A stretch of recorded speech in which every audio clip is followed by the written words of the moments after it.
Linturi to hold office with a view to initiate the process of removing him. Mr. Speaker, I want to plead with those members of parliament who think they want to save Mithika Linturi. If I were you, if you love this cabinet secretary, the more reason you should vote for this motion. Mr. Speaker, today we are not removing Mithika Linturi. By this motion, we are not removing Mithika Linturi. If you read, Mr. Speaker, Article 152 of the Constitution, which gives details of how to remove a cabinet secretary from office, it states that if a motion, it states that a member of the National Assembly, like Honorable Jack Wamboka has done, supported by at least 1/4 of all the members of the Assembly, may propose a motion requiring the President to dismiss a cabinet secretary. That is the motion we are dealing with today. And the grounds are stated. Madam Mr. Speaker, the same article goes ahead to mention that if this motion is supported by at least 1/3 this morning of the members of the National Assembly, then the Assembly shall appoint a select committee comprising of 11 of its members to investigate the matter. Mr. Speaker, if you look at the document presented to us by Honorable Wamboka, the only way justice can be done to this cabinet secretary is for this House to push this matter forward so that a select committee of this House will have an opportunity to look at the details as presented. How else, Mr. Speaker, will we even know that this telephone call was made by Honorable Mithika Linturi if we don't give opportunity to this House to appoint a select committee to go and scrutinize, get to the bottom of these details, and bring a report to us? If they find that these matters are not substantiated, if the committee shall find that these matters are not properly substantiated, then the matter will end there. The committee will report back to the House and the matter will die.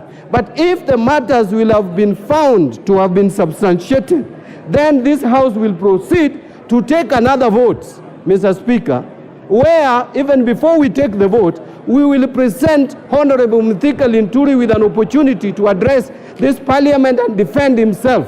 That is the time we will know that he's innocent or is not innocent. But stopping this process at this stage would be reckless, would be careless, and would demonstrate a House that does not know its responsibility. So, Mr. Speaker, I want to also add that it is not just on grounds of gross violation of the provisions of this Constitution that you would initiate a process of removing a cabinet secretary. It is not only on the grounds of where serious reasons of believing that the cabinet secretary has committed a crime under the national or international law that a process like this would be initiated. This process would even be initiated if we have a reason to believe that there is gross misconduct on the part of the cabinet secretary. And Mr. Speaker, based on the evidence that Honorable Wamboka has presented to this House, and particularly I'm concerned about the issues of National Cereals and Produce Board. Mr. Speaker, the first question that I would ask those who want to oppose this motion, are you telling us that National Cereals and Produce Board would go ahead with the budgetary provision given by this House as proposed by the Cabinet Secretary, presented to us? We give out money. This money goes and buys kokoto instead of fertilizer given to our farmers, and only whistleblowers are able to know. Yet we have a ministry which has a cabinet secretary heading that ministry, and that cabinet secretary is ignorant. But Mr. Speaker, what worries me more is the evidence that is produced before us through a letter that is written by a lawyer, Ahmed Nasir Mohammed. And clearly, Ahmed Nasir is telling us that Mithika Linturi even attempted to subvert justice by trying to dictate or order this particular factory to go and issue a statement. And the evidence is there. The telephone number is there. Calls were made. Safaricom can confirm the same. And that is why I want to plead with this House, Mr. Speaker, that this is a matter that we cannot treat casually. This is a matter of hunger. It is a matter of food. It is a matter of food security in this country. It is a matter that can bring this country to anarchy, as the minority leader said. We must show responsibility. You are elected by your people to come and speak for them. They don't have a voice. They cannot talk to Mithika Linturi. It is you who can speak to Mithika Linturi. It is you who can speak to William Ruto, who appointed Mithika Linturi. And when these cabinet secretaries were appointed, Mr. Speaker, I remember saying that this is going to go in the records of history as the most incompetent cabinet. And you can already see that some people are protecting, Mr. Speaker, Mithika Linturi and claiming that he was ignorant of what was happening in National Cereals and Produce Board. Mr. Speaker, if Mr. Linturi can be ignorant of what is happening at the National Cereals and Produce Board, then what can he be ignorant about? This is an incompetent... Order, Honorable Mbadi, there's a point of order.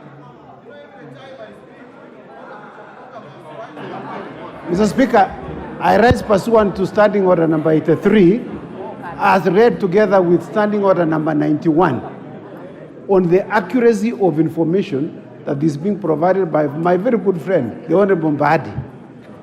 Mr. Speaker, is it in order for the Member of Parliament, for the nominated Member of Parliament, to claim that he had already made up his mind from the time the Cabinet Secretaries were nominated or appointed, that they were incompetent, so that his information that he had at that time, which he never gave us in the House, when we were approving Mithika Linturi, is it in order, Mr. Speaker, for somebody to redact information which we thought he had or which he thinks he should have had?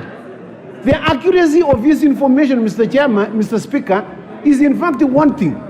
He is alleging that in fact the conduct of the president is not at issue here. In fact, if he wants to bring a substantive motion with the issue of the conduct, he should not mention the president. He is not part of the motion that is in the House. The motion is in the House is with regard to the Honorable Mithika Linturi, who was his colleague in the 13th Parliament. Mr. Speaker, is it in order for him to claim that he had this information but he never gave to the House? That is very misleading, Mr. Speaker. Body wind up. Mr. Speaker, you know, Honorable Chepkonga could be older than me by age, but he is not older than me in this House, and I don't know why he's resting so early. You still have time to be here, so don't rust. Please just remain active, focused on what I say.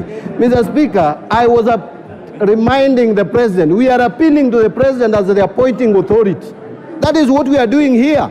The President has to remove this Cabinet Secretary from office. We are speaking to him. We are telling him this is one of your incompetent Cabinet Secretaries. Please hear us. Listen to us. I said this when these Cabinet Secretaries were being approved. It is on record. I even use words that I don't want to repeat today. So, Mr. Speaker, what I'm saying in a nutshell, Mr. Speaker, as I wind up, I want to plead with this House.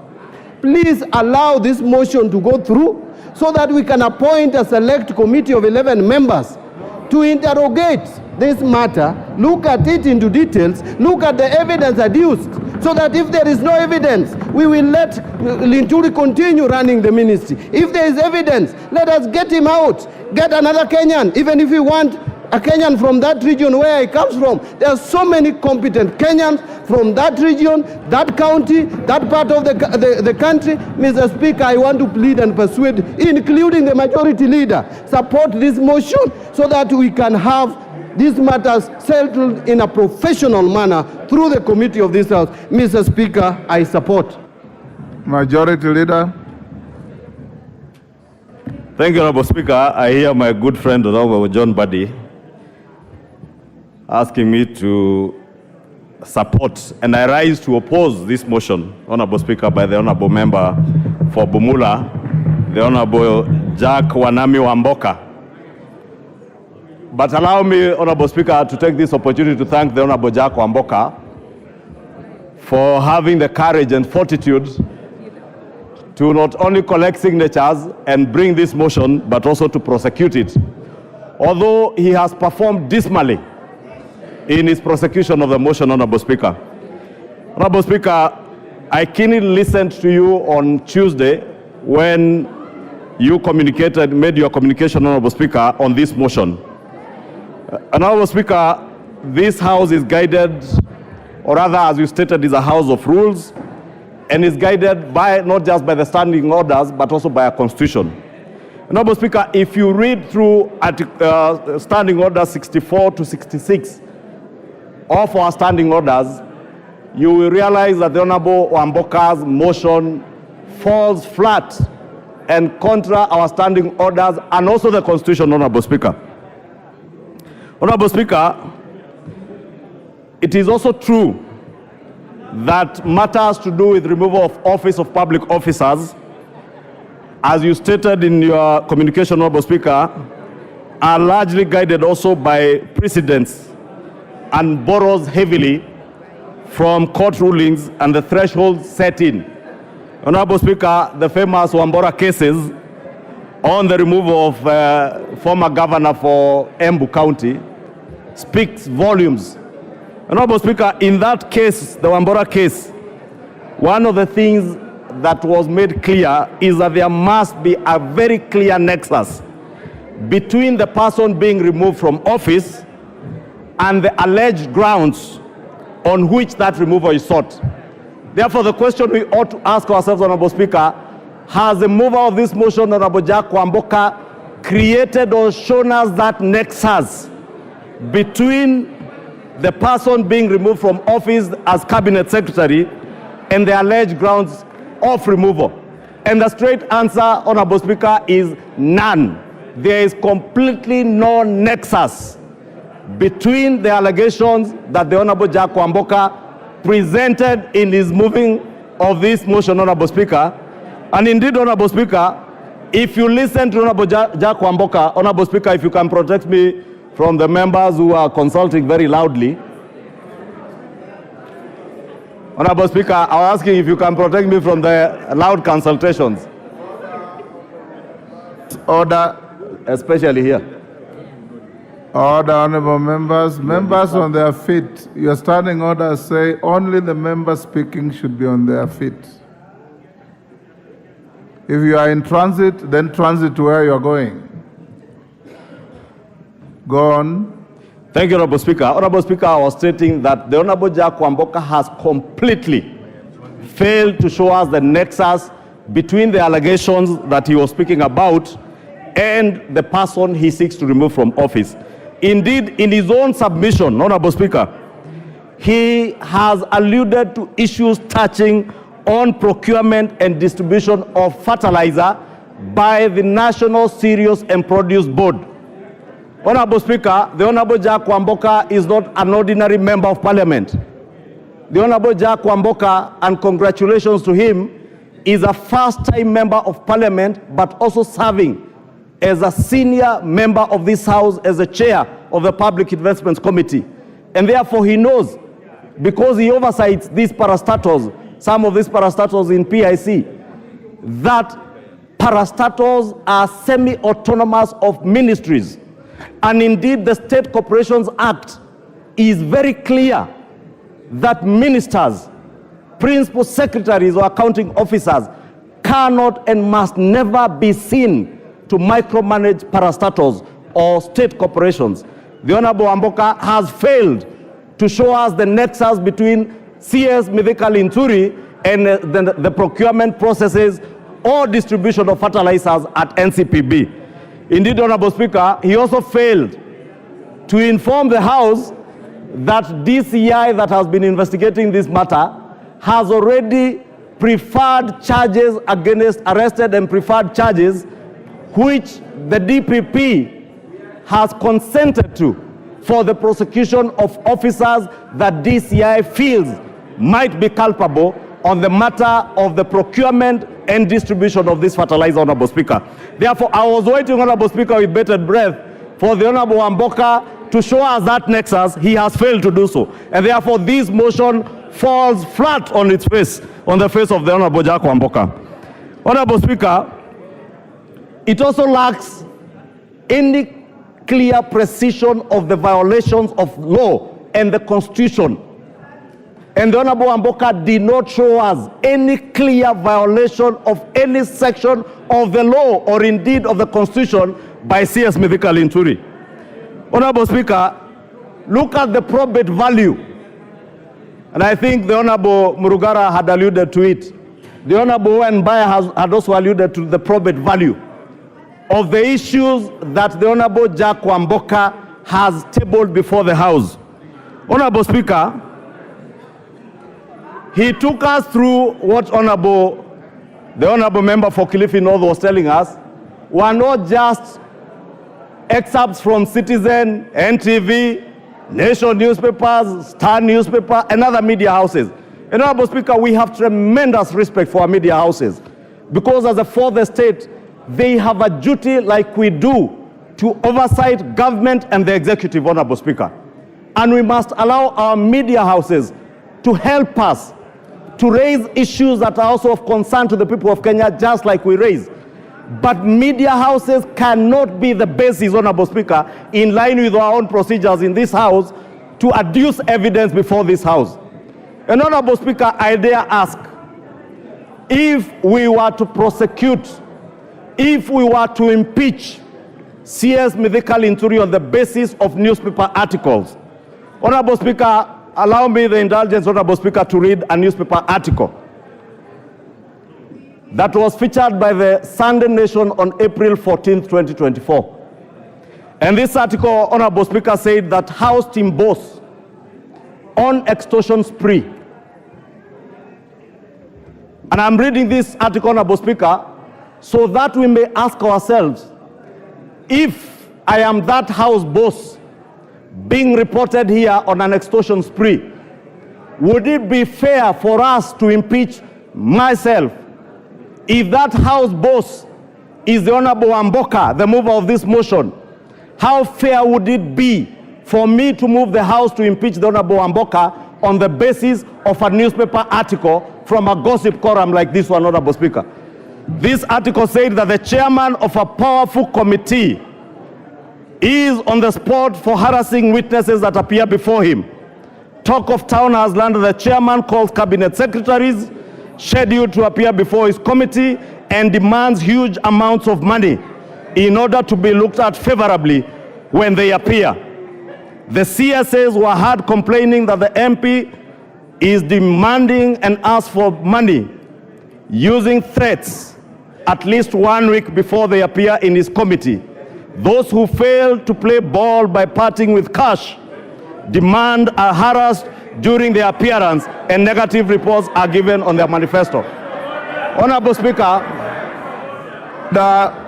Order. Honorable Speaker, Member for Busia, you are total out of order to stand up and raise your hands. Order. Honorable Speaker, I read this article because I am pointing to the issue of us using newspaper articles, media reports to impeach state and public officers, including members of parliament, chairs of committees, cabinet secretaries, principal secretaries, Honorable Speaker, that we cannot use the basis of newspaper reports to impeach anybody. And that's why I said, Honorable Speaker, if I was that House boss, only that I don't chair a committee, the Honorable Wamboka Wanami is a chair of a powerful committee. How do I know? Who would know what this newspaper column was, who it was referring to? Supposing it was Honorable Wamboka, how fair would it be for us to seek to impeach him on the basis of a gossip column, like he's calling on us to impeach a cabinet secretary today on the basis of newspaper and media reports? Speaker, I say, Honorable Speaker, he has completely failed to prove his case. Honorable Speaker, moving on, Honorable Speaker, is this motion a decoy? Honorable Speaker, and I have listened keenly to the Honorable John Barry, my good friend, prosecute the point like the leader of minority has prosecuted, that maybe we should allow this to move on to committee, and the committee of 11 will then look into the probate issues. But if the probate value of the evidence being adduced by the Honorable Wamboka in the motion is defective ab initio, then we will be wasting valuable parliamentary time. Honorable Speaker, if you want committees to look into this issue, I am certain there are many members, including the member for Kwanza, who sit in the Agriculture Committee. A committee of this House is looking into the probate value of all the issues that were presented before that committee and is undertaking an inquiry into this matter. If I was the Honorable John Wamboka, I would have been patient to wait for the Agriculture Committee's inquiry to get substantive evidence, evidence that has probate value, evidence that has particulars, evidence that you can use to impeach a CS. Otherwise, what he has brought to us, Honorable Speaker, here is not even worth the paper published on these newspapers and the articles he has presented before the House. Just like this article speaking about a member of parliament extorting from cabinet secretaries is not worth our time. We should then not be wasting our time. Amolo, what is, Honorable Speaker. Order. Senior Counsel Amolo, what is the problem? Mr. Speaker, I stand under Standing Order 87, 4 and 91. Under 87.4, Mr. Speaker, no member can impute improper motives on any other member or members generally without a substantive motion within at least 3 days notice. Order. Member for Kisumu West. And in addition, that is grossly out of order. Mr. Speaker, this there is no House substantive motion. It's not a rally. Thank you, Mr. Speaker. Mr. Speaker, under Standing Order 87.4, you cannot impute improper motive either on a member or on the House without a substantive motion with at least 4 days notice. And under Standing Order 91, a member who then makes such a statement of fact must substantiate. Mr. Speaker, the leader of majority has just imputed that this House extorts from members of the cabinet. It does not matter that he's referring to some newspaper cutting which has not been tabled and which we do not know, and which he can also therefore not properly refer to. Mr. Speaker, I urge that you urge that the majority leader is out of order to retract those words and that they be extracted from the answer, because anyone listening might actually think that we are tacitly admitting and approving those falsities. Thank you, Mr. Speaker. Senior Counsel, I understood it differently. I thought he was speaking about it in the negative, that we cannot pick a gossip column and use it as evidence against anybody. So as a matter of fact, the way I understood is that he's saying a gossip column cannot be a statement of fact, and that no member has extorted anybody unless there is evidence. So you are saying the same thing as far as I understand. Order. Carry on, Majority Leader. Order. Thank you, Honorable Speaker. And indeed, Honorable Speaker, you have captured it very well. And the point I was making, Honorable Speaker, for the benefit of the Honorable Tiende Amolo, in fact, I used my own example, and probably that of the Honorable John Wamboka, Honorable Jack Wamboka. That, Honorable Speaker, the same way the Honorable Jack Wamboka has presented newspaper articles, media reports, is the same way anybody cannot present such gossip columns as this, Honorable Speaker.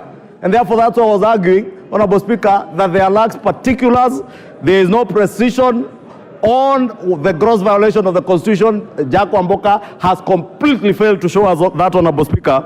Honorable Speaker, I was on the point of whether this particular motion is a decoy to derail the substantive inquiry that is before this House by a committee of this House, Honorable Speaker. And I want, Honorable Speaker, to humbly submit that I find this motion as a decoy, as such decoy, to make sure that we hide those who are ultimately culpable by derailing the Committee for Agriculture from doing its work. And I want to encourage members of the Agriculture Committee to get to the bottom of this fertilizer issue, Honorable Speaker. Ensure that the inquiry pinpoints to us those who are ultimately culpable. And that is why, Honorable Speaker, I was saying, if I were the Honorable Jack Wamboka, I would have been very patient to wait for the Agriculture Committee to tell us who or which organization or which particular state officers are culpable, including the cabinet secretaries and the PSs. Should the Agriculture Committee find the cabinet secretary, the principal secretaries, those at NCPB culpable, then we have a duty and an obligation to the country to hold them to account. Otherwise, Honorable Speaker, as things stand now, the Honorable Jack Wamboka has completely failed, Honorable Speaker. This motion, Honorable Speaker, finally seeks to remove the CS on grounds that there were serious reasons to believe that the Cabinet Secretary has committed a crime under national law. Honorable Speaker, this ground requires the Honorable Jack Wamboka to have attached evidence of conviction or judgment made against the accused person. He has failed to do so. In fact, he has gone to great lengths, Honorable Speaker, to quote cases that, as somebody, I think is Honorable Owen Bayer, pointed out, cases that we considered at the point the House vetted the Honorable Mithika Linturi as Cabinet Secretary and approved. Therefore, Honorable Speaker, as the Honorable Owen Bayer was alluding to, that is a matter that is already spent. The Honorable Jack Wamboka therefore cannot take the House back to relook into those cases. And may I remind him, when the Honorable CS appeared before the committee, he said he had 32 court cases that he was battling with, some civil, and he was dealing with them. And the committee, including the member for Bumula, approved the Cabinet Secretary to serve as Cabinet Secretary. How then do you retract your own steps or call the House to retract our own steps, Honorable Speaker? Honorable Speaker, allow me to conclude by just saying, Honorable Speaker, that the mover of this motion, as courageous as he thought he was, he has completely failed the House. He has failed to show us the precision with the law that he ought to show in line with the Constitution and the standing orders. I have spoken to the probate value of the evidence he has adduced that is not there. The grounds, as I said, Honorable Speaker, are particularly not particularized in line with our standing order 64 and 66. And that is why I said he's quoting newspaper articles, which I also said I could quote about chairs of committees and other people who are said to extort people money. And Honorable Speaker, allow me, Honorable Speaker, then to plead with this House to defeat this motion because it will derail the fight against corruption. If we derail the fight against corruption, Honorable Speaker, by using such motions to speak to the gallery, to speak to our voters, to speak about corruption but never acting over corruption, Honorable Speaker. Remember in the 11th Parliament, Honorable Speaker, wind up in a minute. In the State of the Nation address, 200 state officers were declared jobless. But what came out of that political pronouncement, Honorable Speaker? Absolutely nothing. That is what the Honorable Jack Wamboka is calling on this House to do, to make a political declaration in the impeachment of a CS, but get absolutely no value in the fight against corruption. Allow our Committee for Agriculture to expedite its inquiry, find those who are culpable to be charged before courts, allow DCI, EACC to complete their investigations, and call on us. If you find any public officer culpable, we shall be there to support you, to impeach anybody who will be found culpable subsequent to credible investigations. But there's other political things from newspaper cuttings by friend Jack Wamboka falls flat. And I would beg you this early to withdraw this motion to save yourself from the embarrassment, Honorable Jack Wamboka. This is where the Constitution put a very high threshold. Daniel Manduku. Daniel Manduku. Nyaribari Masaba.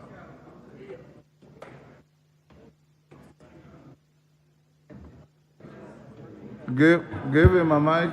Take the one next. Thank you, Mr. Speaker. I rise to support the motion of impeachment of the Honorable Mithika Linturi as CS for Agriculture. Mr. Speaker, I support this motion not just because I represent farmers in Nyaribari Masaba, nor is it because my own mother is a victim of the fake fertilizer scam. Neither is it because I'm a farmer. But I support this motion because I feel that it's a moral obligation that I'm faced with as a member of parliament and as a leader in this country. Mr. Speaker, when the fake fertilizer scam came up, Honorable Linturi went to the media and denied the existence of any fake fertilizer. After that, he blamed the opposition and called us saboteurs. Later on, the Deputy President came and confirmed that indeed there was existence of fake fertilizer in the market, whereupon Honorable Linturi confirmed himself. And depending on who was speaking at the time, the number of bags kept changing between 3,000 and 50,000. Mr. Speaker, Honorable Linturi has served in the Ministry of Agriculture for about 2 years. We've not had any major transformative ideas from Honorable Linturi to make agriculture grow, given that it is the backbone of our country. Mr. Speaker, I want to agree with my minority leader that we should not have gotten to this point, given that the President himself, even as late as yesterday, told the nation that he's not here to make popular decisions. We expect the President, now that he has set the standard himself and he has a marking scheme, to take action immediately if this House does not get Mr. Linturi out. Honorable Speaker, our agriculture sector has faced a serious downturn, and it is time that the President puts somebody who can upturn the sector, given that millions and millions of our people depend on agriculture.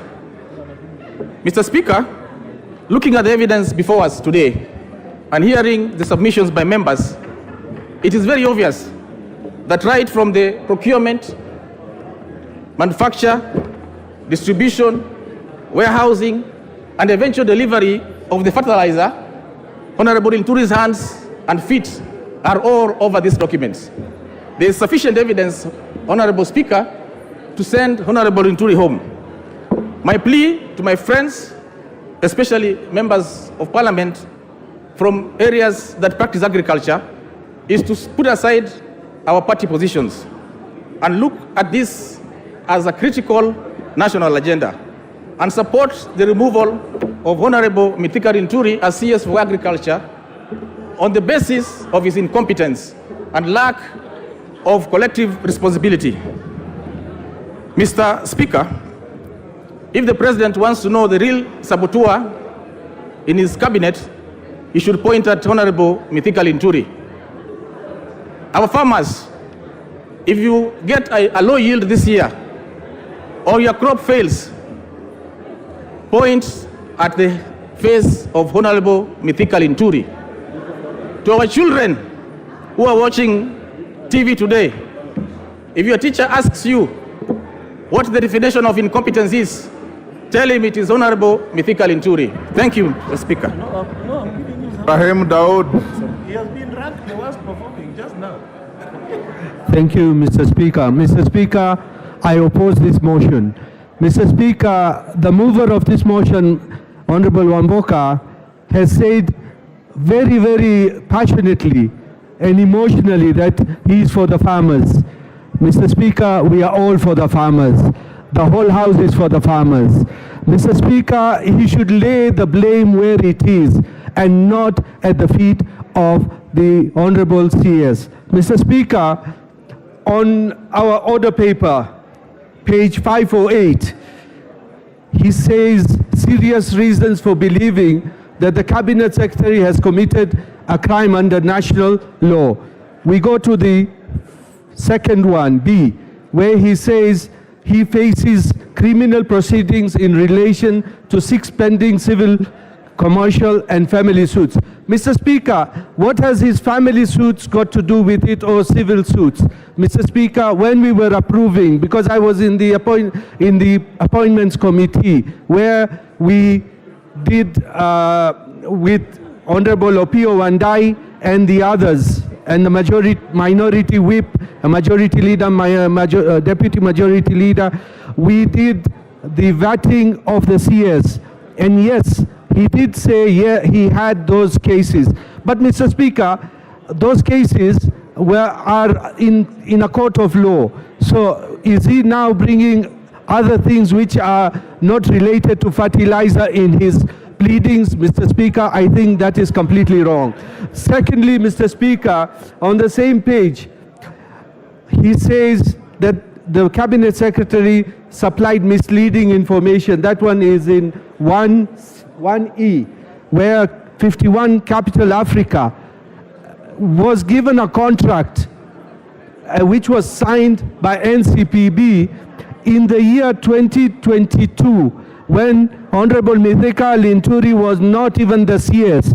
So is he apportioning the blame for what was done in March 2022 to Honorable CS Linturi? I think Honorable Omboka and some of the members here have got a vendetta against the CS Linturi, because CS Linturi handles more than 100 sagas under his ministry, and he cannot be seen to be supervising each and every saga in his ministry, Mr. Speaker. When we say that we want now that CS Mithika Linturi to take the flake, and even what our minority leader has said, there was sabotage. Yes, there is sabotage of CS Mithika Linturi, because the bags which were found, and why haven't we even talked about MEMS Limited distributors? Who are the owners of MEMS? MEMS distributors, the majority owner is one Collins Ngetich, who is the majority owner. And Mr. Speaker, he is the one who had a case with CS Mithika Linturi, a civil case regarding Aticon. Mr. Speaker, when he is on the opposite side of the CS, definitely MEMS distributors are the ones culpable. They are the ones who have put those bad things in the fertilizer bags of KELS. Mr. Speaker, Honorable Omboka has said the CS tried to call KEL Chemicals Director, Kumar, more than 20 times. Mr. Speaker, I can be calling even the majority leader or even you, Mr. Speaker, and you may not pick my call. Even sometimes I call my friend here, Mheshimiwa Ronald Karaure, for more than 20 times. He doesn't pick my call. So what does it mean? Or when I talk to him, have they got records of what I talk to him about? So Mr. Speaker, you cannot be said that I called somebody for 20 times when you do not know what the conversation was about. It's a matter of conjecture that Honorable CS Mithika Linturi called KEL Chemicals Director. And KEL Chemicals have said more bags were supplied. So what happens to those bags is MEMS to tell us what exactly happens. So Mr. Speaker, this motion is not going anywhere. We are with the CS Linturi because he is not culpable. Let the culpable people be taken to court and let the Agriculture Committee finish its job. Thank you, Mr. Speaker, and I oppose. Sabina Chege.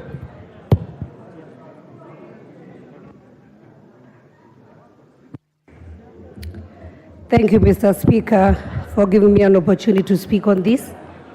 And Mr. Speaker, I'll speak as a member of Agricultural Committee. Mr. Speaker, we have encountered this story of fake fertilizer from the time it caught the attention of the committee and of this House. Mr. Speaker, many things have transpired and happened, and I would want just to highlight a few things that members should know. That the committee has summoned many of the mentioned people here, including the Cabinet Secretary, some of the business people. We have also gone to the ground. Last weekend we were in Kitale, and we also went to Eldoret. We've gone to Meru, Embu, and many parts of this country just to engage with the farmers. Mr. Speaker, for the records, it is important for the House to know that the total number of fertilizers that were distributed in the year 2023-2024 was around 4.8 million bags. And year 2023-2022, 4.8 again, Mr. Speaker. The first bunch that was distributed last year that had no question was procured by KNTC. And the bunch that Mr. Speaker has brought attention of around 3,000 bags, being of not good standard, I would call it fake, was distributed by NCPD.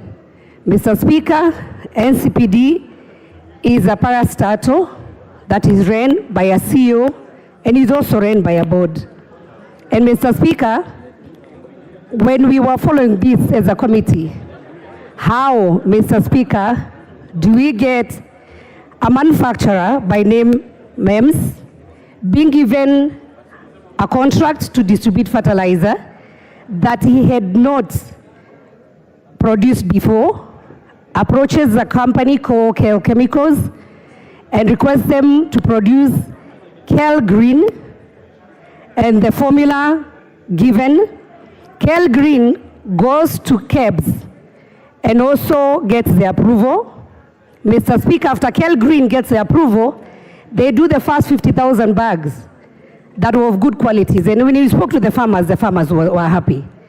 But later, NCPD again, Mr. Speaker, gives a contract to the same company, MEMS, that is not a manufacturer, it is just a supplier and a distributor, to distribute extra 500,000. So what happened, Mr. Speaker? As a businessman, people became greedy. And so the total bags that were distributed and that were on record by Kel Chemicals, which is Kel Green, was 69,000 only, Mr. Speaker. And remember, we have around 4.8 million bags that has been distributed in this republic. And so, Mr. Speaker, I would like this House to ask itself, who is guilty? Mr. Speaker, we may be a bit emotional. We may be upset because for sure farmers are suffering, Mr. Speaker. That's the truth. It is also important for this House to know, Mr. Speaker, that there is one fertilizer, which is Kel Green, that was distributed through the government program. Then there is another fertilizer that is GPC that was done by a different company, which approached NCPD and requested them to distribute for them, not as a government program. This is where you saw, if people followed in the media, where some soil was mixed with some manure, and it was called organic fertilizer. So we have a chain here, Mr. Speaker. We have the NCPD, which is a distributor. We have KEBS. This specific Mr. Karaoke, who is the person behind the GPC fertilizer, when he asked him what he was supplying, he ashamedly told the committee to ask KEBS what he was supplying. So even himself, he didn't know what he was supplying to our farmers. Remember, this was not part of the government program. So, Mr. Speaker, as we prosecute this matter, and I have a lot of respect to my honorable member who brought this motion, I would ask honorable members to take time, allow the committee to bring a proper report on what happened. Because, Mr. Speaker, we have crooks as businessmen. These people should be named in this House. They should be shamed. And they should also be jailed, Mr. Speaker, for taking advantage of innocent farmers. Mr. Speaker, and I know many people here, they'll say, maybe the CS is arrogant, he's uncouth, he's not even qualified. It's neither here nor there, Mr. Speaker, because we pass the same CS here. But the question is, who gave our farmers fake fertilizer? Who gave? That's what I am not saying who gave, but the thing is there is cabs. You allow me, Mr. Speaker. The NCPD, which is a government parastatal, Mr. Speaker, has a full board. It has a CEO. Does Linturi procure on behalf of NCPD? That's the question. Mr. Speaker, what is the role of the board of NCPD? What happens? And Mr. Speaker, I hope this House also can come out with a conclusive, finding, so that even NCPD, as a distributor of fertilizer, they are able to monitor what comes into their stores. Because there is also a company, Mr. Speaker, that should interest this House, that was given a license by KEBS to have the mark, and they are the ones who make the bags. So do we control who takes those bags or not? And I want to give an example of famous, you say Kimbo. If you get that can written Kimbo, what is inside it? So as we prosecute this matter, Mr. Speaker, I would say this House should allow the Committee on Agriculture to lay a very conclusive report. We have been with the farmers, we have talked to these people, and Mr. Speaker, the truth shall come out. And so with that, Mr. Speaker, I beg to oppose this motion. And Mr. Speaker, I will say, today it might be the person you are naming, tomorrow it might be you, but be prosecuted with justice. Let us follow. Who is the procurement person? Who is the accounting officer? There are so many people in the chain. So, Mr. Speaker, about whether somebody is ugly or not ugly, uncouth or not uncouth, those are things that we can discuss later. And I beg to oppose, Mr. Speaker. Thank you very much. Thank you, Martin Owino.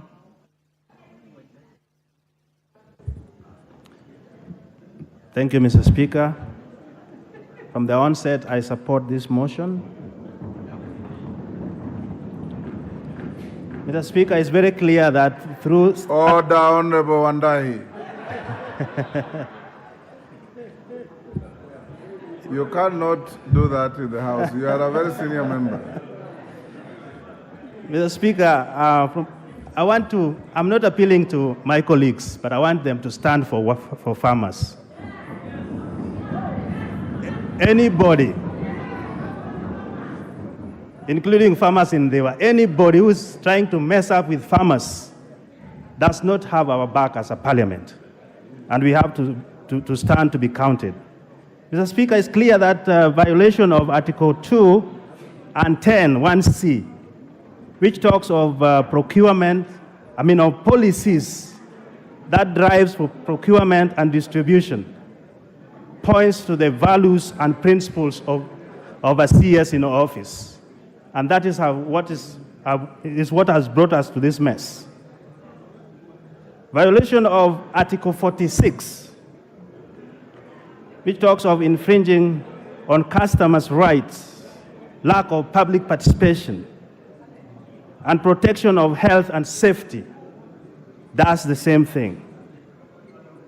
Mr. Speaker, the CS has contravened 5 articles of our Constitution. Whether it is parastatals or national, the back of the Ministry of Health and Ministry of Agriculture and Livestock stops with the CS and nobody else. Mr. Speaker, Agriculture and Livestock is a very vital ministry. In 2022, this docket produced 2.5 trillion to our national GDP. And that is 21% of our GDP, Mr. Speaker. So anybody messing up with agriculture and livestock is messing up with food security and employment. It's messing up with national productivity. And it's messing up with the health of Kenyans as a whole. And Mr. Mr. Speaker, if these are messed up, then it means the productivity of this country is messed up as well. Mr. Speaker, you cannot go without saying that governance is a key pillar to our government, both the three arms of government. And if somebody is found culpable, we cannot mince our words. And I want to say, as Honorable Badi says, if you love your CS, then let's vote so that this can go to the committee and do proper investigation. If you are saying those articles, those media outlets are not proper, then why are you defending now? Let's rise up and vote. Mr. Speaker, anybody supplying or allowing fake fertilizers to be supplied is punishing the soil. And all of us depend on the soil for productivity of food and health. The Speaker, the CS has been a disgrace, and I urge the House to support this motion so that it can roll to the select committee to do some further investigation. Mr. Speaker, dignity of our citizens depends on the behaviors and activities of these CSS, wherever they go, nationally or internationally. When the integrity and misconduct and performance is in question, then we all have to stand and say, let the parliament speak. And therefore, we are going to vote, and this is where I appeal to you. Let us vote and let parliament be looked at as people's representation who are serious and who are ready to stand for them. Mr. Speaker, if agriculture, the way it is being messed up now, with the fake fertilizers and floods, which will lead to poverty, excessively poverty, lead to disease burden, and will also lead to disabilities and mortalities. This is a serious issue that does not require partisanship. Let us all stand, vote for this so that it can go to the select committee. Thank you, Mr. Speaker. I yield my time to another person. Moses Kirima.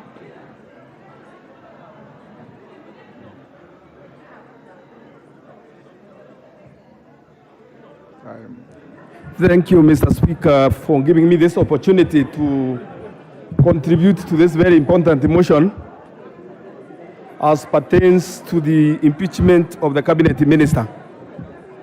Mr. Speaker, sir, on the onset, I stand hereby to oppose the said motion because, Mr. Speaker, sir, the motion does not meet the necessary threshold. It does not meet all the ingredients and the requirements as it is supposed to impeach a cabinet minister. For it's very clear that the purpose of a minister, when it comes to a ministry, is to articulate on policies. But as it is now, the minister, or the question before this House is, it tests on the integrity, on the reasoning, on the logic of the issues before this House. Mr. Speaker, sir, this House is bestowed with the powers as per the Constitution to the powers which can be bestowed upon the court, the High Court. The powers of this House are those powers which are bestowed to the High Court. Mr. Speaker, if you look at Article 125 of the Constitution, it is stated clearly that the departmental committee, which has been given a responsibility to investigate issues upon fertilizer, has the powers to summon witnesses, to give verdicts, and this has been done. It's just waiting for the verdict from the committee to know who is capable of the actions which led farmers to suffer.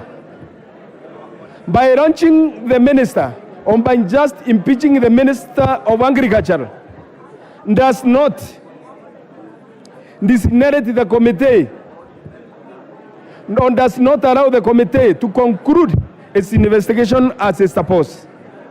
It's the time that this honorable house should consider that the rule of sub judice is applicable in this house as it applies in no other case laws. Because if you look at what we are going to decide today, it's going to impact on the committee's decision. If it's that we are going to impeach the minister, that one square is going to influence the decision of the committee and the way it's going to be decided by the committee, because the main house, members of the committee are part and parcel of this house. So, Mr. Speaker, sir, if you look at what has been given to this house by the mover of the motion, it's just on general issues. It's on generalities. There is no provision which specifically has been pinned against the minister. General issues have been raised, but one question is very clear, and it has come out from every contributor in this motion, that the minister is not the procurement officer. The minister has nothing to do with distribution of the fertilizer. The minister has nothing to do with manufacture of the fertilizer. The minister is just there for the policy issues. And there is no law which says anywhere that the minister should carry what we call vicarious liability of the actions of his officers. So each person must carry his own cross. I hereby say that when the matter came before this house and they referred to a departmental committee, by the matter coming before this house, first it is owned by this house. Order, honorable members, order. Order. As Speaker, I require some protection. There is a lot of noise in the house. Order. And it is meant so that they cannot be heard. It's only going to the hands and I'm not being heard because of a lot of noise. Order, members. Consultation shouldn't be on the volume. Order, member for Thika Town. Order. Order, members. Can we hear the member on the floor? Mr. Speaker, sir, what I'm saying is that when the matter came, the matter of agriculture and the fertilizer distribution, and the way of the fake fertilizer came before this house, the matter was seized by this house to be part and parcel of the proceedings of this house. And the matter was referred to the departmental committee for purposes of investigating and bringing a report to this house. The committee has not been given that chance because it has not concluded its investigation. Now assume we go ahead and impeach the minister, and at the end of the day, the verdict of the committee come up with a different version altogether. Then all will be invalidated because the decision which this house, full house as it is today, would have taken will not be able to be reversed. In essence, the rule of prejudice, the rule of where we say that a matter which is being handled by a competent committee which has powers and which is a quasi-judicial, which has quasi-judicial powers, is being brought before this house, yet the committee insists of the same and it has the same powers. For it is a creature of this house, and what about the decision it makes, it is going to bind this house. So, Mr. Speaker, sir, in the nutshell, is that the provisions which are being quoted by the mover of the motion does not pin the minister per se. The provisions are just in general terms, just to make sure that it moves and it wipes the members' sympathy. Yes, we sympathize with them, farmers who are affected, but who is capable of the issue? Who is involved? in manufacturing the same fertilizer, distributing and making sure that it is procured to the extent that it's going now to mess the farmers. Is that the minister? The minister has nothing to do with that one. This is just policy articulations, of which cannot be what we know very well that it's supposed to be even an executive responsibility, general responsibility. And as for that, I pray that the powers of this House are similar to those of the court, and if the powers of the court can talk of the rule of prejudice, here we are. It should be considered, and we should not consider a matter which is pending before the committee. Thank you, Mr. Speaker, sir. I thereby... Order, honorable members. Order. Order, honorable members. Order. Order, honorable members.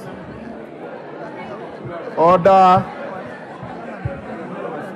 Members on their feet. Member for Nyeri, take your seat. Honorable Mukami, you've just walked in and you are looking disorderly. Honorable members, I had promised that by 12:30, the mover will be called upon to reply. Mover. Thank you, Honorable Speaker. I would want, out of my 10 minutes, to donate 2.5 to Honorable Mbui and 2.5 to Honorable Senior Counsel Otienda Molo. But very quickly, Honorable Speaker, if you do...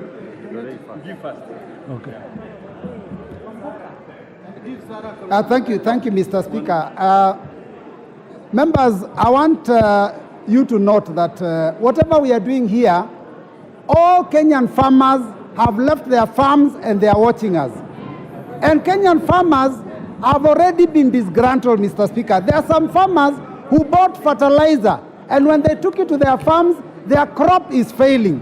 Mr. Speaker, as we vote today, let us vote with our conscience. Mr. Speaker, we have talked about this issue of corruption from time immemorial. And it is unfortunate, Mr. Speaker, that after speaking in funerals, in church harambes, in birthday parties, we come to the House, and when we are called upon to make a decision, we make the wrong decision. Mr. Speaker, this one should be the day that Kenyans will know that this House understands its powers and can use its powers for the fact for which we were put here. Mr. Speaker, it's unfortunate that we have been here. Order, members. Order, members.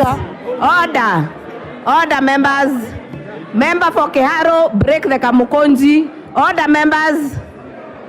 Order, members. Honorable Kitur, take your seat.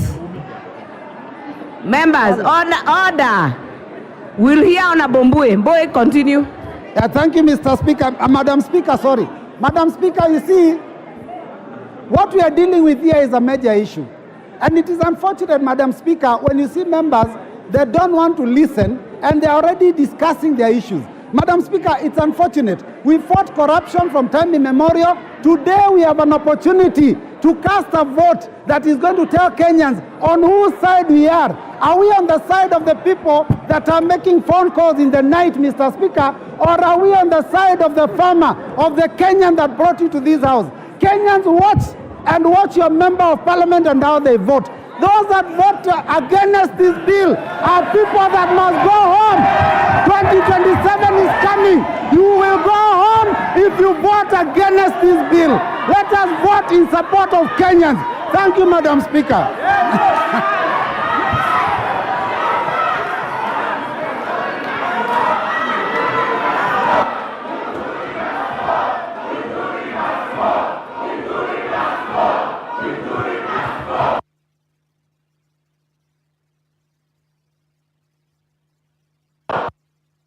Order.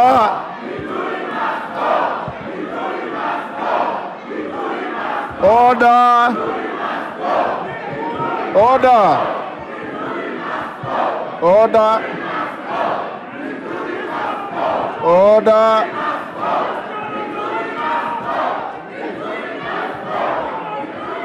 Will you take your seats, honorable members? Order. Order. Order. Order. Order. Order. Order. Order, honorable members. Order. Order, order, order. Order.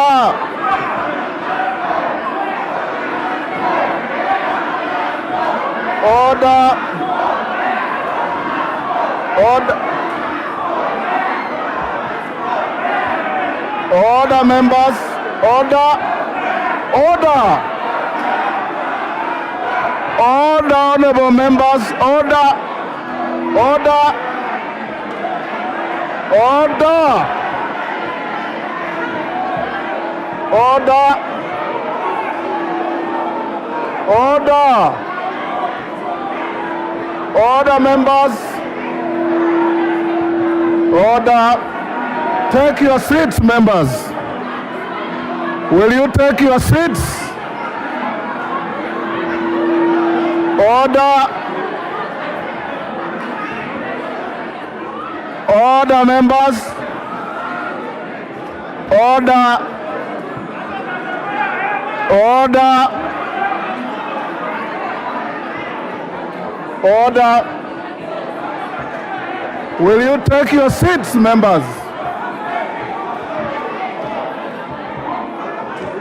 Order, members. Order, Wabishomba. Order. Order.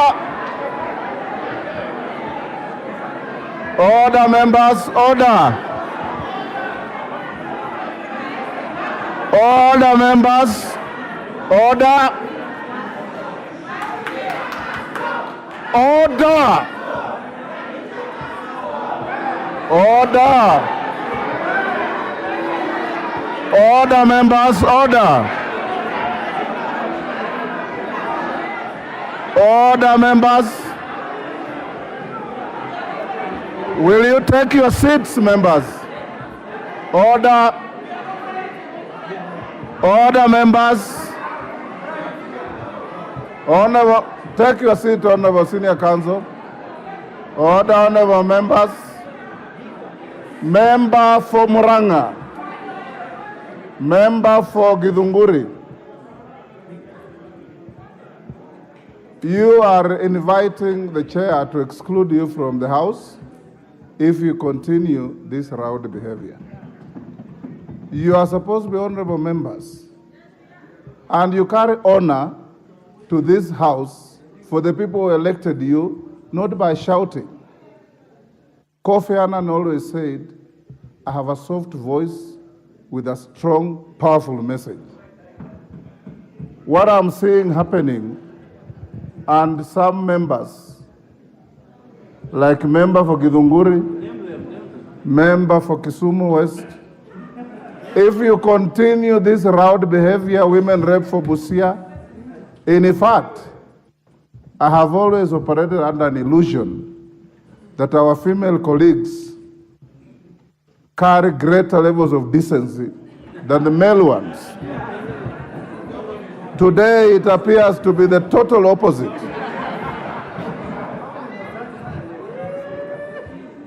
Let's be orderly. You will make your point through your vote and not through how loudly you shout.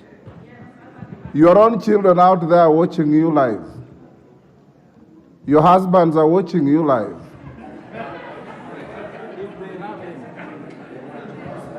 If you continue behaving like that, it is most unfortunate. Otenda Molo, you have 2 minutes. Thank you, Mr. Speaker. 2 minutes. Mr. Speaker, I must confess that the Honorable Mithika Linturi is my friend, and because he's my friend, that's why I'm supporting this motion. Mr. Speaker, first of all, should the Cabinet Secretary take responsibility for the motion and the issue at hand? The answer is yes. Why? Because we have it on his own authority that he's supposed to. The document attached, dated March 24th, signed by him, at paragraph 8, page 12 says, the ministry ensures that agricultural produce are of the right quality. It is the ministry. Who is the head of the ministry? The cabinet secretary. Mr. Speaker, secondly, should we defeat the motion so that the Agriculture Committee completes its work? The answer is no. Why? A select committee under Article 152 is superior and has a very clear timeline than the Agricultural Committee. It only has 10 days. So all the reasons adduced in defense of the cabinet secretary should be adduced to that select committee. If you believe the minister is without culpability, support the motion so that we have that committee, so that it says the minister is not culpable. What we are dealing with is more than criminal responsibility. What we are accusing the minister is what we call culpable maladministration. Someone has to take political responsibility. If we don't go as high as the president, we must go as high as the minister. Mr. Speaker, we speak for the Mira farmers of Meru, for the coffee farmers in Central Region, for the tea farmers and the maize farmers in the Rift Valley region. And that is the club, that is the, that's the area that feeds this whole country. If we as a National Assembly cannot speak for them, who will speak for them? The president could have saved us this and sacked the minister. But because he has not, we must stand up to be counted. Thank you, Mr. Speaker. Order, you only donated to 2 members. Honorable Speaker, I beg your indulgence. I will not indulge you. Can you reply? Sarah was my second. I will not indulge you, either forfeit your time or reply. Honorable Speaker, and Honorable Nabi is my angle. A curse may befall me, Honorable Speaker. Just 1 minute. Either you reply or you take your seat. Honorable Speaker, I want to implore to this House again, once again, honorable members, we are people's representatives. We were voted by farmers who cannot even afford a meal, honorable members. Honorable Speaker, my heart goes to those women in the villages who are watching us now on TV, who went to buy fertilizer and turned out to be fertilizer ghushi. Honorable members, kindly, it is not about Kenya Kwanza, it is not about Azimio. It is a moral question. We are not targeting the Meru community, honorable members. Members, you would understand this is not the first scandal that has fallen at the feet of this minister. We had wrong sugar. Honorable Speaker, we had contaminated sugar released for public consumption, for crying out loud. For how long do you want the members of the public to suffer so that as a house we act? Mithika is a minister. They went and imported sugar that was contaminated, that was not good, that was not fit for human consumption. It went to the people. Cancer cases are now very high. There is a close relationship between cancer and contaminated sugar, edible oil. For when are we going to stand for our people? Honorable members, I beseech you as your colleague, that let's listen to the suffering of the Kenyan people, of the Kenyan Wamboi, of the Kenyan Wanjeku, who cannot be here to speak.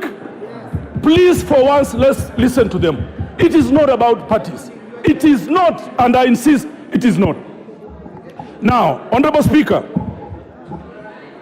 a lot of people were reluctant to append their signatures because members of this House have used that opportunity to go and collect bribes from people. Order, Honorable Amboka. You are out of order. I withdraw, Honorable Member. You are totally out of order. I withdraw. On that, I withdraw and apologize. Order. Order, honorable members. Order. Order. Honorable Amboka. Order, honorable members, order, Sirma. Don't get carried away. Order. Don't get carried away and cast aspersions against your colleagues. Just stick to your motion. I withdraw, honorable members. Withdraw and apologize to the House. I withdraw and apologize. Thank you. And the honorable members, I beg to reply. Thank you, Honorable Speaker. Order, honorable members. Order. Order, honorable members. Before I put the question, order. Before I put the question, you know this is a motion that has constitutional guidance as to the threshold of the vote. So once I put the question, we'll not have a voice vote. We'll proceed to ring the bell, and I direct that the bell will ring for 5 minutes. Once we close the ringing, we draw the bars, and I did direct you earlier on that we must save the House's time by voting electronically. I hope you have your gadgets working.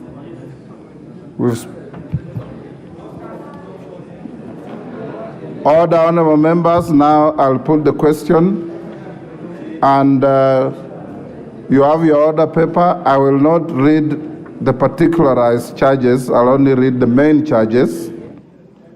That pursuant to the provisions of Article 152(6) of the Constitution and Standing Orders 64(1)A and 66, this House resolves that the President dismisses the Honorable Franklin Mithika Linturi from the office of Cabinet Secretary for the Minister of Agriculture and Livestock Development on the following grounds. Order.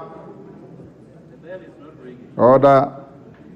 1. Gross violation of the Constitution. Gross violation of Article 46 of the Constitution.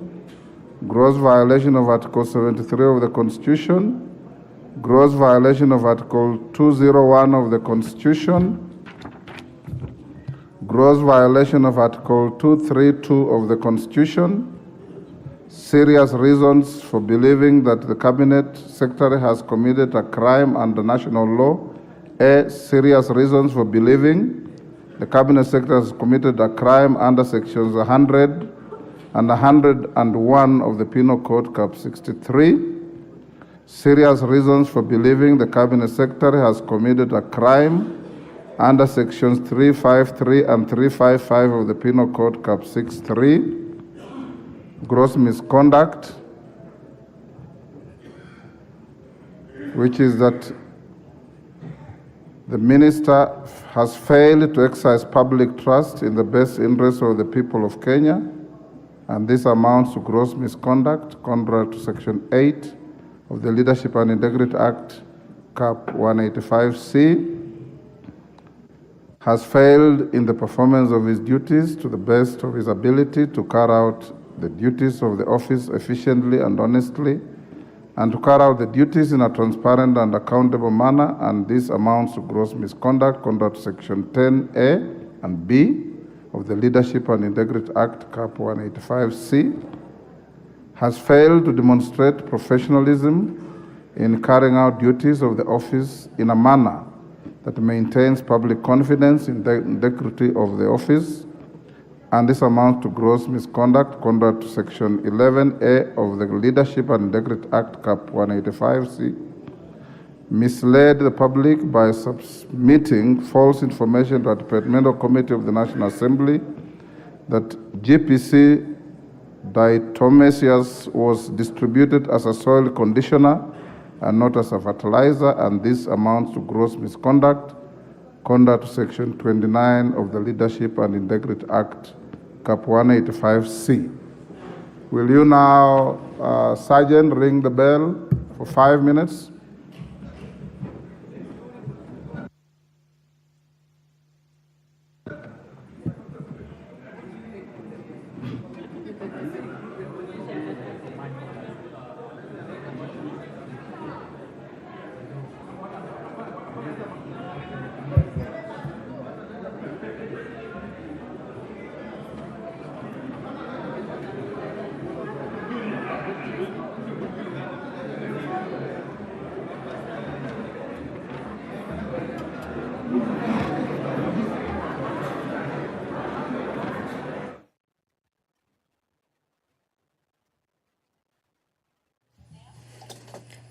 The Speaker of the National Assembly, Honorable Dr. Moses Wetangula, currently presiding over the business of the House, where the House was just a few minutes ago considering the special motion brought to the House by Honorable Member for Bumula, Honorable Jack Wamboka.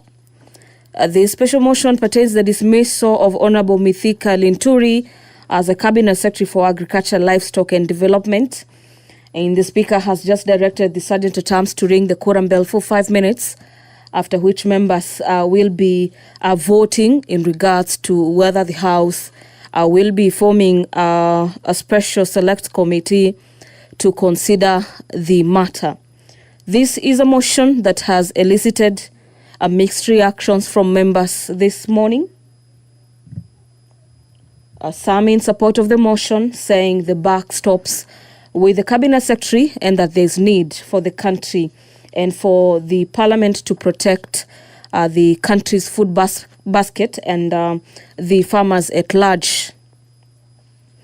Members against the motion say that they are responsible entities that are charged with the responsibilities of procuring fertilizers for farmers, and therefore the Cabinet Secretary is not the accounting authority in regards to this particular docket. These are interesting perspectives that came from the chamber this morning, and we'll be awaiting to see how the members will be voting. This will be an electronic vote that members will be undertaking in a few minutes, say in the next 2 minutes or so, to determine whether the House will be proceeding to form an 11-member committee to investigate the charges leveled against Franklin Mithika Linturi, the Cabinet Secretary for Agriculture and Livestock.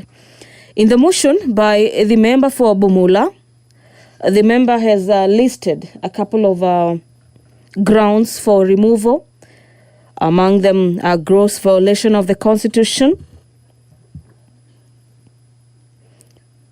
In the motion, the member states that the minister committed gross violation of the Constitution provision by not undertaking, among others, public participation with leaders, stakeholders, or even departments within the ministry in the implementation of far-reaching policy decisions on matters to do with the procurement and distribution of fertilizer. And according to the honourable member, this action by the Cabinet Secretary violated the provisions of the Constitution on national values and principles of good governance, as required by one who is holding a state office. The member for Bumula, who is the mover of this motion, also says in this motion that the Cabinet Secretary committed gross violation of the Constitution by approving procurement and distribution of fake fertilizer by the National Cereals and Produce Board. This, he says, is a gross violation of national values and principles of good governance, so as far as he acted as a state officer to make as well as implement a public policy and approve the procurement as well as distribution of fake fertilizer.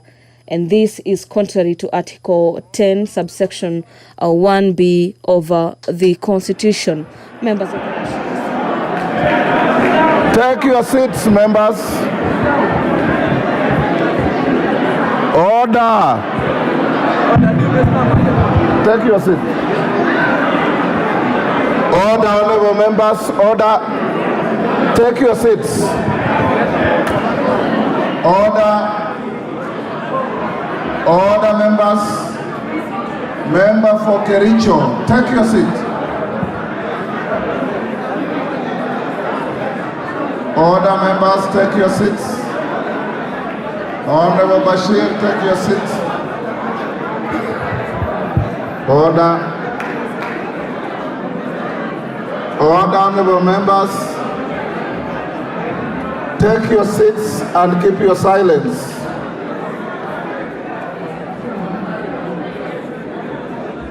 Order, honorable members.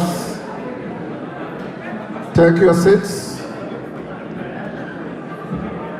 If you read your standing orders, when a vote is called, no member is allowed to move about the chamber. You must be in your seats. Member for Marakwet, is it? Who is this member on the feet? That is Yegon. Take your seat. Member for Bomet East, take your seats. Babo Wino, take your seat.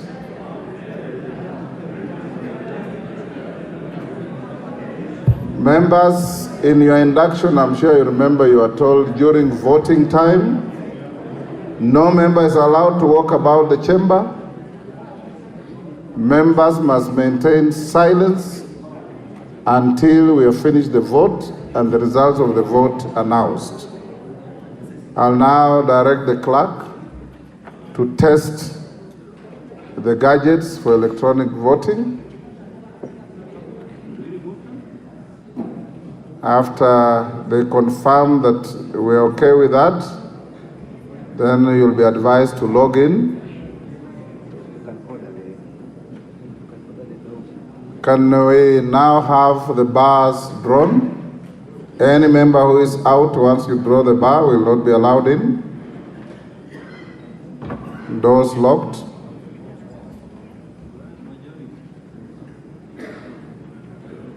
Excellent.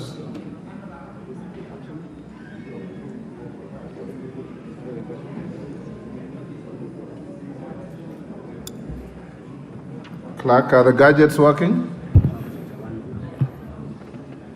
Maintain your silence for 1 minute as they test the gadgets.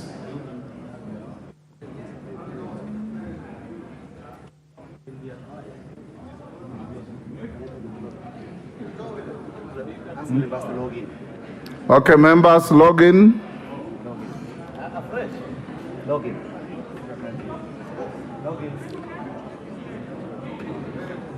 Members, log in.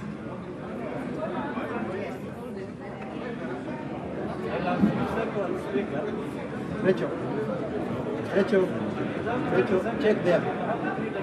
Check there. Order, Honorable Kipagendi, what are you doing in the aisle? Take your seat, I'll give you an opportunity.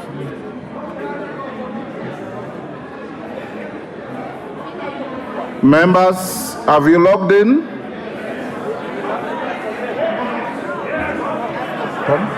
Okay, now that was a trial run. Now remove your cards.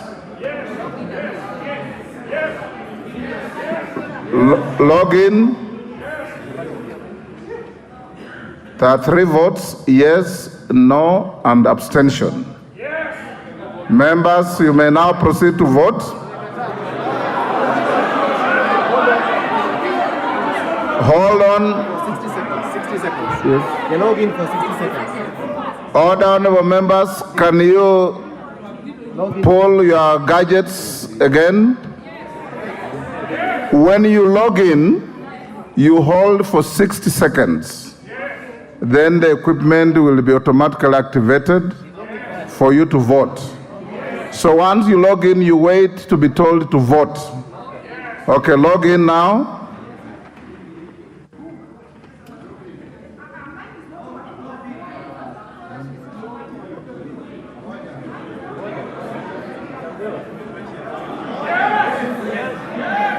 Okay, you can now vote. No? Not yet.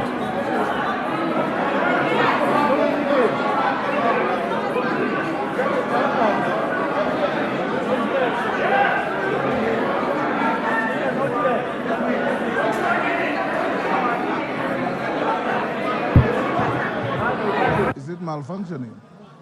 Eh?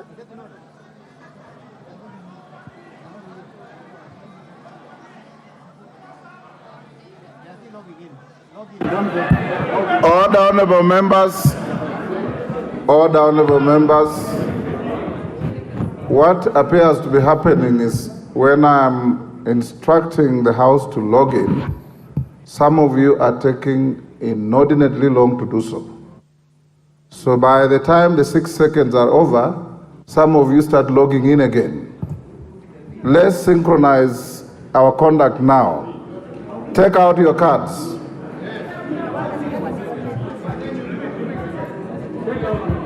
Take out your cards. Log in. Okay. And remain silent.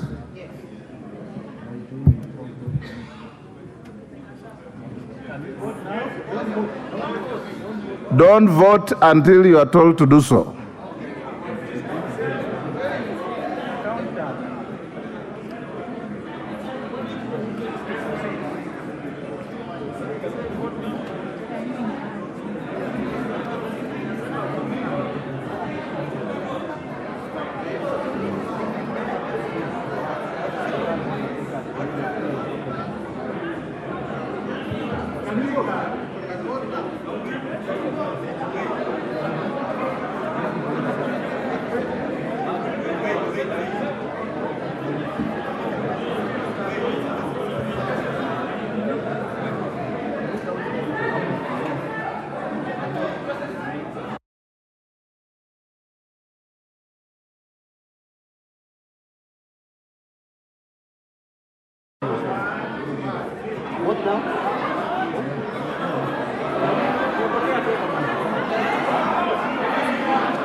Be patient with the system, it's going to work.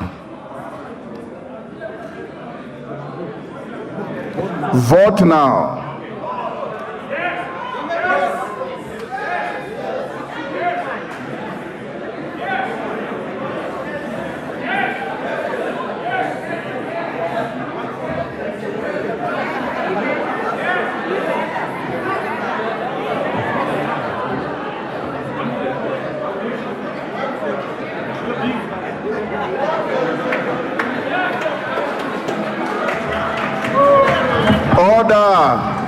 Member for Busia, I don't know what has been exciting you the whole day. There is no provision in the standing orders for you to clap or to jump or to shout. Any member whose vote is not recorded, and we have the capacity to know, I'll give you an opportunity to register your vote with the clerks. After auditing how you have voted.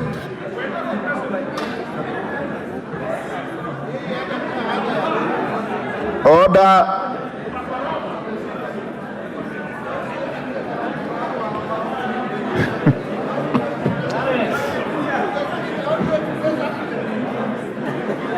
Order, member for Nandi County. It is out of order to take pictures in the chamber.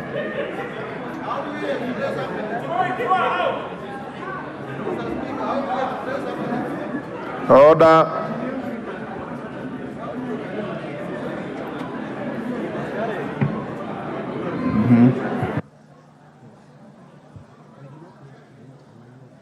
Yes. This already exists, the 117. Yes. The question of the speaker to announce the results of electronic voting. I 149, no 36, abstentions 3. Total voting 188. The ayes have it. Then you read the communication in adjourned.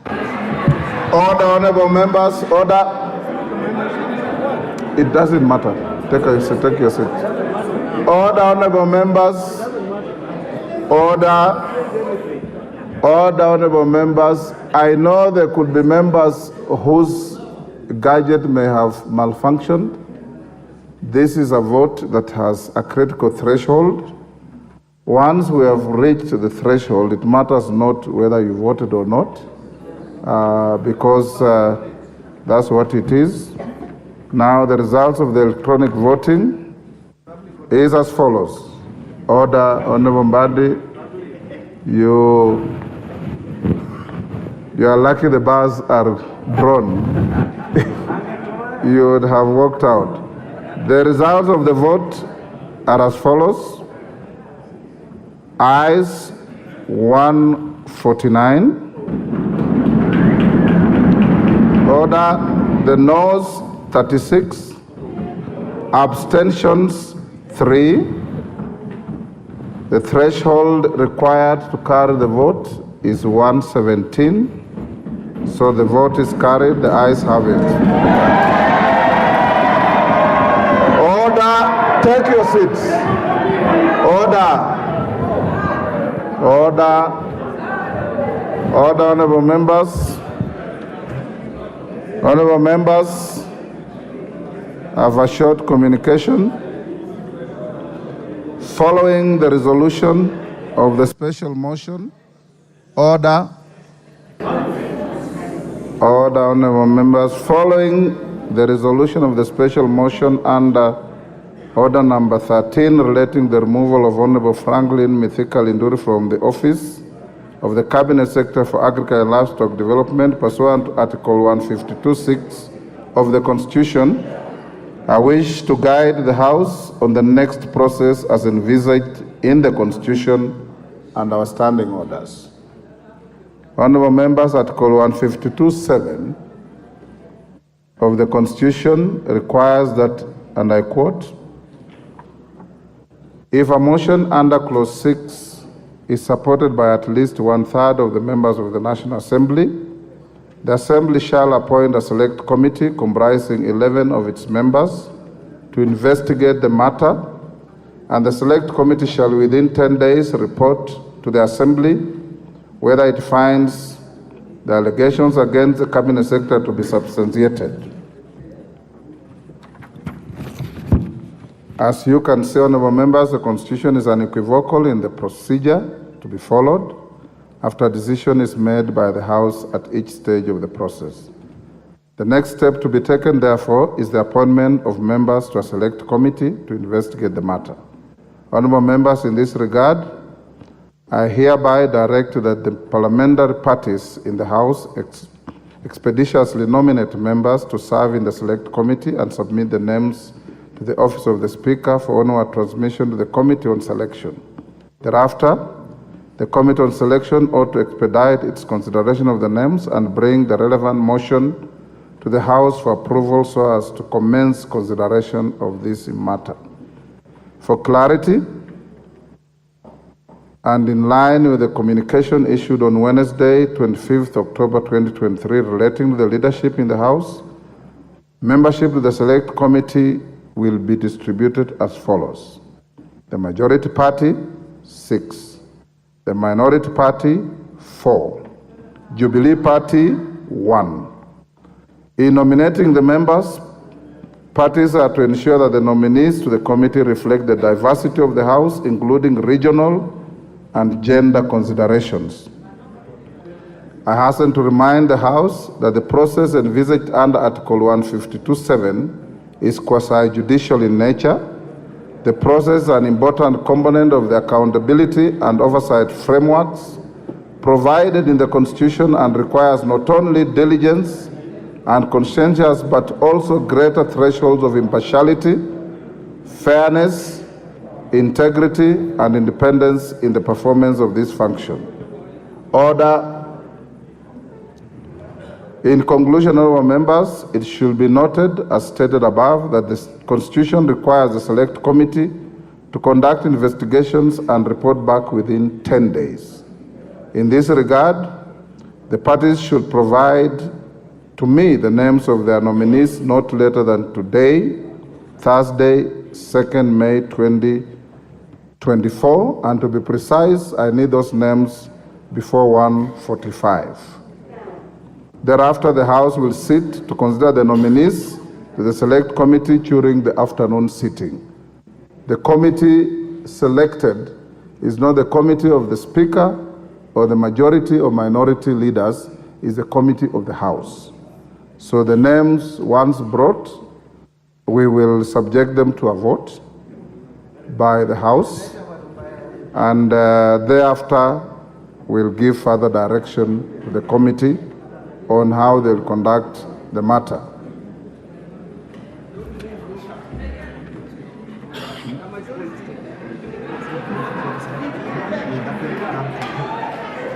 Order.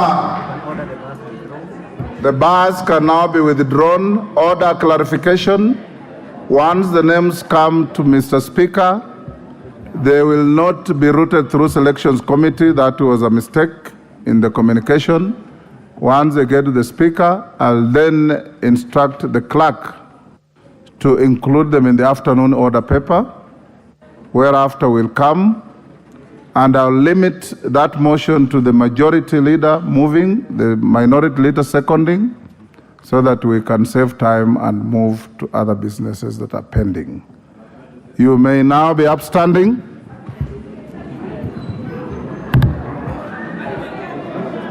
Order. Honorable members, it is now order. Order, honorable members, it is now 1:13 p.m. The House stands adjourned until this afternoon at 2:30.